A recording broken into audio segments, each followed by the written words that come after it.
the most important thing you can honestly get better at every single day is effective communication in sales. Communication should look like a tennis match. You speak, someone else speaks. You speak, you got to flip a switch. All the high level guys have been around. Like the one thing that they're able to do is turn it on. But the one thing they also do is they never shut it off. What was your life like 5 years ago? What's possible in 5 years? 5 years ago, I thought I knew a little bit of something about business and I thought I knew a little bit of something about sales, but I didn't know anything. The only thing I was worried about was football because that's what I did. There was no picking my head up and looking around at other opportunities. When you jump into new opportunities, you got to realize that there's just so many skill sets that are required and that are necessary. 5 years ago, I didn't have some of those skill sets. 5 years ago, I was working alongside Grant Cardone. I was brand new to this thing called sales. I was naive to this thing called business. I understood what work ethic meant on a tracker in a football field. As far as business, I didn't really have a true concept. What I would say is that if you're just getting started, you're just getting traction, realize that the most important thing you can honestly get better at every single day is effective communication in sales. Because what it does, it allows for you to hold value in the marketplace. I don't necessarily need to rely on anybody else. I can rely on myself because I'm 100% confident in the ability to make money in the marketplace. 1000%. I'll put myself up against anybody as it relates to sales. Unless you ain't GC or you don't come from that ecosystem, you weren't a top producer there, we annihilate everybody. And it just is what it is, right?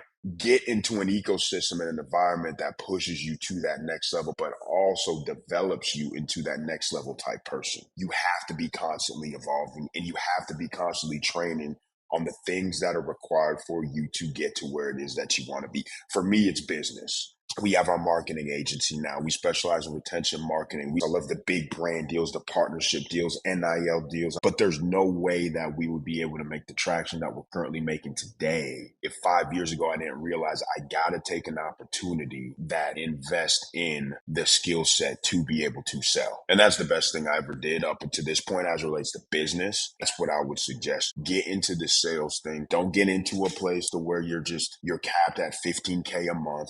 That's no money. Get into something to where you're incentivized to sell. Get into something that's commission based only. Put yourself out on the line. Get yourself into an environment that's actually going to invest in the training and hold yourself accountable to be number one on the board every single day, because that is literally the only way that you can make a splash in anything, especially in life. What were some of the hardest lessons that you learned working with GC? There's just so many things that you learn in that environment. You learn 100 new things every day.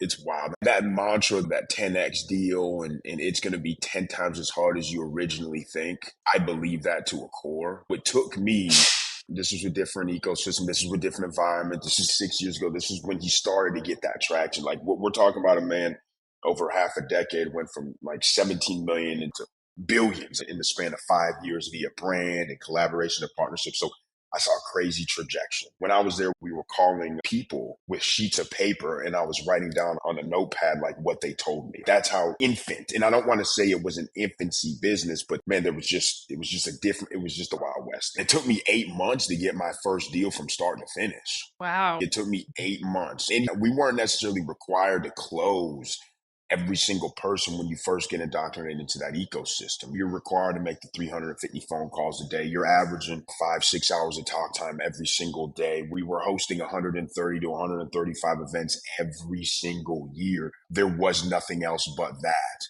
And even in that high octane environment, being around absolute beasts and savages, it still took some time to get this thing down pat. And so one of the biggest lessons that I learned, the thing that I probably take today is the sales game was one thing, but once I had the aha moment that we're really just talking about communication, it made everything else make a little bit more sense. And communication should look like a tennis match. You speak, someone else speaks. You speak, someone else speaks. And when you break it down like that, it just was a whole lot simpler. And I use that today. I study communication all the time. Could you drill more into the aha moment? Because I thought about this morning when it's almost when we communicate within the business setting, we lose all of our common sense and we forget how people really work.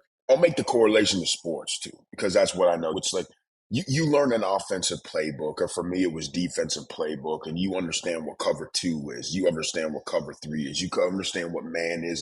These are just sets as far as defense are concerned that are matched up to the type of offense that you're playing against. It's the structure. It's the skeleton of the alignment on the field. Okay. When you're first learning the game at a very high level, when someone says cover 2, you just go into that place. It's like very robotic. You're not necessarily picking your head up. You're not necessarily responding or reacting to the play. You're not necessarily disguising what it is that you're about to do. You first got to get the fundamentals down. You first have to understand just what that play means, and you line up in it, and you go to where you're supposed to go, and you're doing it, and that's great. But then you get to a point of where, okay, I already know what cover 2 is. Let me disguise something. Let me line up a little bit different. Let me show that I'm playing this guy when in actuality I got this half of the field. Or you start to play the game. You start to, as opposed to already be sitting there, you already know where you need to go. So then it's like a prediction type deal. You get to react to the play with your boundaries, but you still get to react to the play once you figure the game out. It's the same situation with the aha moment that I had with sales. Initially, we were taught the meet and greet, fact finding, overcoming objections. This is how you overcome an objection. This is how you set an appointment. This is how you open up a demo. These are the trial close questions. This is how you transition from demo to trial close to close. Okay, this is how you negotiate. This is what the follow up should look like. This is how you ask for referrals. Like all that stuff we trained on every single day. And in the beginning, you're in it.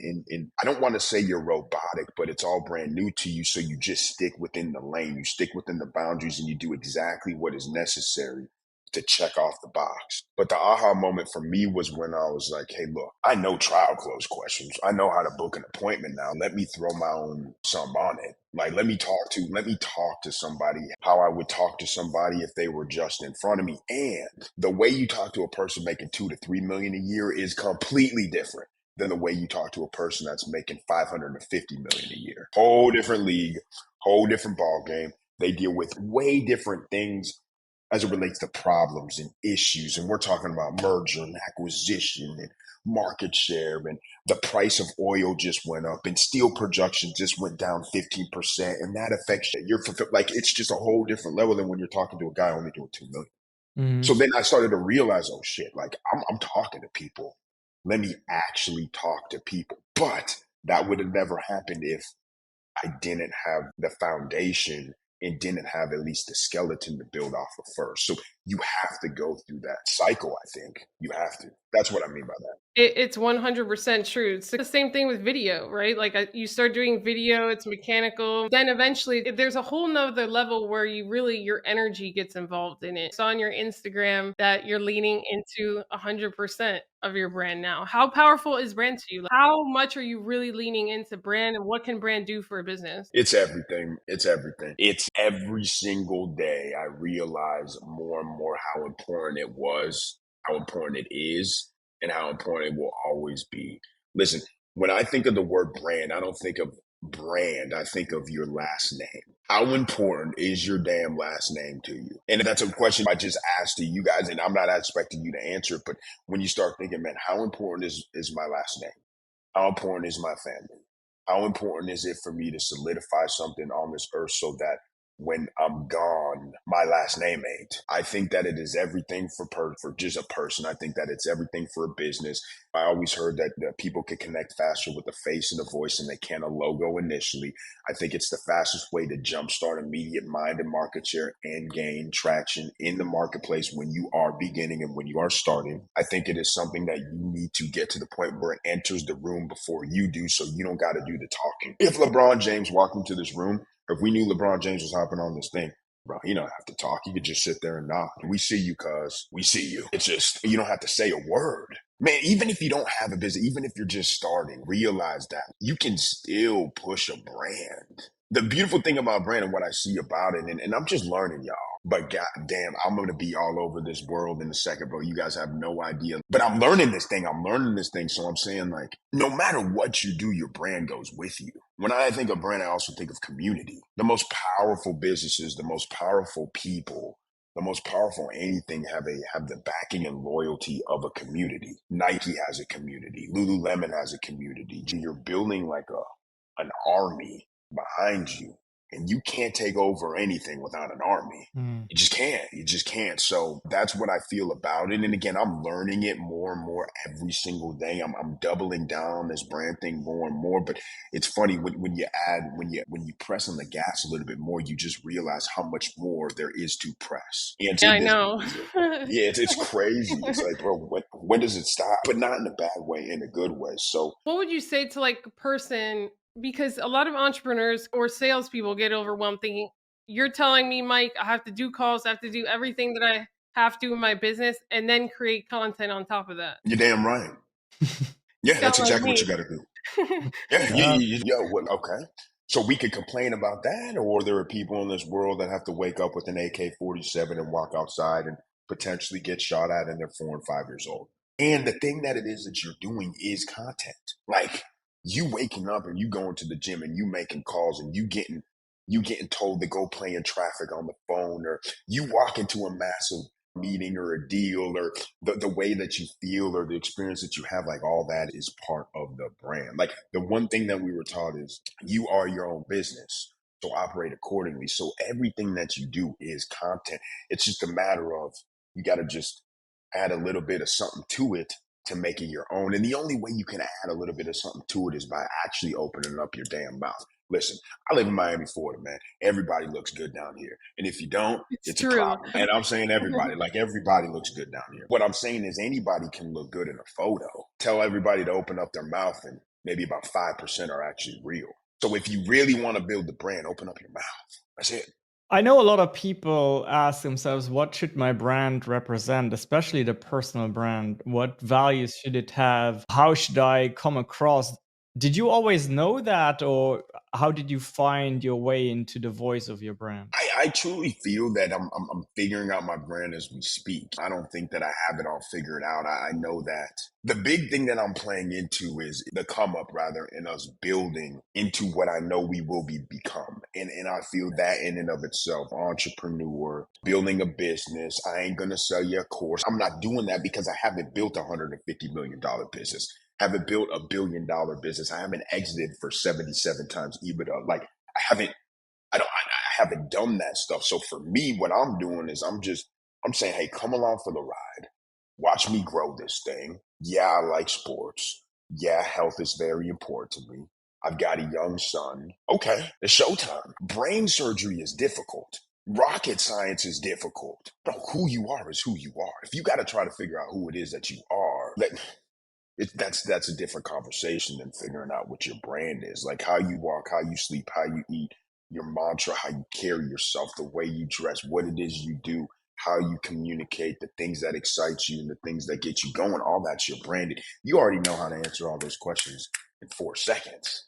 So the real question is, when are you going to get started? Stop thinking about it and just do it. How does a guy build confidence? What would you say to someone who is just starting, has barely any money, maybe is a little bit overweight, but wants to completely transform his life? You got to help yourself before you can help others. Because if you ain't 100% into yourself, then you can't give 100% to others. It's like when people ask you for money and you give them $100 and you only have 110 in the bank account. Is that the right thing to do personally?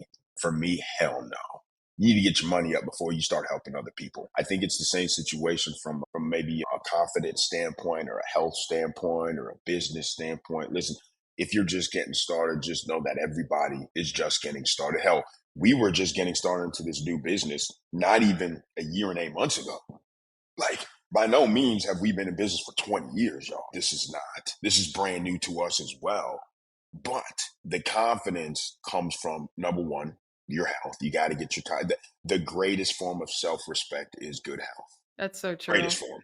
It's the greatest form. So get your health in check. Get disciplined as it relates to that. The deal confidence is built off doing things and gaining momentum. Well, I know if I do something over and over again, three months, 4 months, 5 months, like you start to believe that it's coming and you start to believe that it has to come. It's inevitable that it will occur. And so I feel that raises the level of confidence. Just because you're starting doesn't mean you have to operate like you're just starting. When people think that, they put themselves a box of the things they're only able to do because they just started. Just starting is a position, but it's not it doesn't define the way that you operate. You got to operate like a goddamn assassin. That's just the game. It's eat or be eaten. It's kill or be killed. You got to just get out of your head and you just got to do the thing. And I would also say develop a skill set. If you are just starting to realize that sales is number one. Mark Cuban has said it. Obviously, Cardone has said it. Elon Musk has said it. Learn the skill set to effectively communicate and learn the skill set to sell. And then get your health in check. Just learn those two things and then other things will come, because the people I'm realizing, and I saw with the previous organization I work with, the people that drive revenue are the people that honestly hold the most value in society. And it's the people that hold the most value in business. It's true. It's true. That's why in any business, a lot of ideas can be cute, but how is this going to affect sales? Revenue generation, top line funnel management, get in front of as many people as possible, build a damn community, connect yourself to brands that you like and products and services that you can represent, and take the game by storm. I think it has to do with confidence. In one of your reels, you say you got to be acting like you are the guy. And I was wondering, what does being the guy mean for you? And if you have a hard time being the guy, how do you get into that mindset of being the guy? Okay, I also want to say that even yesterday I was feeling pissed off on myself. I was feeling down on myself. I was speaking to one of these ladies that I know. She works with a ton of high profile athletes, NBA, NFL, from the sports background. You build relationships.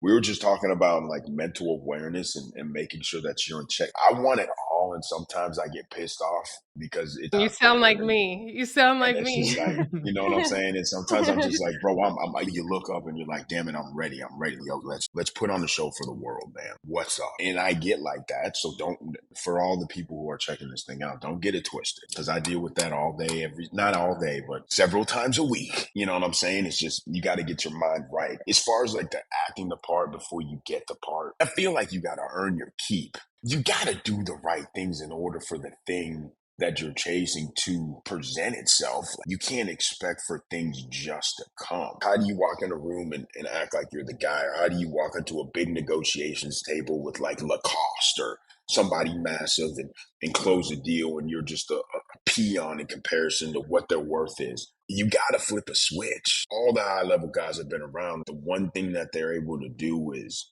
turn it on. But the one thing they also do is they never shut it off, which is crazy. It's easy to turn it on. It's very difficult to never shut it off. And so when you're walking into the room, it's what type of energy are you exuding? Do you walk in there like you're supposed to be there? Are you pushing yourself to have high level conversations? Are you out there in the marketplace? All of these things. I think just listening to you, Mike, one of your secret weapons is just being around high performers. So That's exactly I think what I was going to say. I think sometimes if you're a guy that wants to increase confidence, you need to spend more time with men that have a lot of confidence, that conduct themselves a certain way. 1000%. And it's not even necessarily asking on what they do, because I feel this. There are certain people that you cannot just go up to and say, hey, how do you do this or how do you do that? Because No, they're you just watch at them. such a high level. Exactly. All you got to do is observe how people move. Are they setting meetings? Who are they meeting with? When do they get to the office? What does their outreach look like? Are they banging social media? Are they putting on events? What's the next collaboration? What brand deal did they do? What's the M&A that they're seeking right now? How much money is in their next cap raise for a multifamily real estate acquisition? Like, just see what people are doing. You're like, let me level up how I'm operating. One of the biggest moments so far for me, from like a realization that this is all just a game, is when I was a top producer, GC, and that took a lot of work. Proud of it, but that doesn't define me. That's just a stepping stone.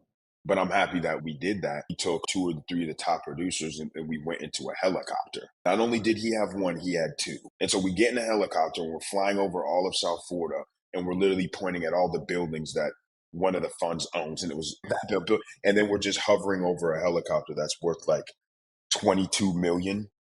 And I'm just sitting there and I'm like, okay, understood. And then you just push a little harder. You got to be exposed to things in order to know that things are available. Every dream starts with not knowing how you're going to get there. But if I see Tyreek Hill run a 4.3, I know people can run a 4.3, but before people ran a 4.3, everybody was running a 4.4. You couldn't comprehend people running a 4.3. Usain Bolt ran 9.38 or 9.37. That's insanity. That is, people don't even understand how fast it is. But now that people see it, now you got guys like Noah Lyles that are right on Buddy's heels, half their age. You just got to see. You just got to see it. So. Yeah, it's true. I love it. So tell us more about your company, Mike. I'm CEO of the Full Circle Agency. We specialize in retention marketing. Bottom line, we increase the LTV, a lifetime value of customers, with that secondary and tertiary sale through the messaging that we put out there. We're strictly email, text message, subscription, loyalty rewards, just keeping a person into an ecosystem and an environment. That's what we do.